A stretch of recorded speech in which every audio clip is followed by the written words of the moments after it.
Recently, I've been involved in various forums talking around boardrooms of the future. What are the skills, knowledge, experience, diversity that we're going to need around boardrooms both today and into the future so that companies can guide and drive strategy and effectively govern in these really changing strategic times that we're in at the moment. It's a really good thing, obviously, to use a board composition matrix to be able to document that. And indeed, that's good practice, and I've assisted many boards in documenting what they need around the boardroom table through a matrix. There's a disbenefit of that approach though, and that is that sometimes boards use a board composition matrix to become very specific in what they're looking for in directors.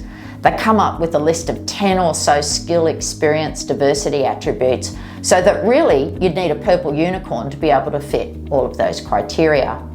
And that makes it hard for the search process. The board's unlikely to get someone who's going to fit all of those criteria. It also makes it really hard for candidates, particularly candidates who've got some more generalist skill sets. And of course, having a broader candidate pool sometimes can be what you're seeking, particularly if you're looking at enhancing the diversity of the board.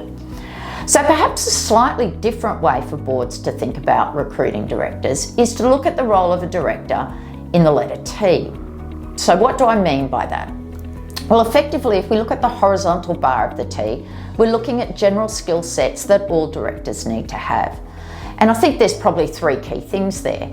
We need directors to have a degree of governance literacy. They obviously need to understand the role of the board, they need to understand the role of directors and their duties, and they need to understand key compliance obligations as they relate to their governance functions.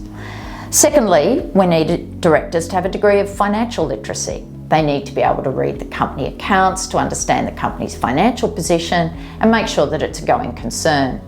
Thirdly, all directors need a degree of digital literacy. They need to understand technology, data and cyber, the risks and opportunities that are posed by those elements to the company. And increasingly, I think also all directors probably need a degree of sustainability literacy. Across the vertical axis then are the particular skill and experience sets that are needed in the vacancy that the board's seeking to fill. So that might be skill sets around strategic people skills, strategic marketing skills, it might be finance, it might be compliance. But thinking about the director skills that are needed in those two elements, the horizontal and the vertical, perhaps just opens the pool up a little bit more, both for the board and for candidates.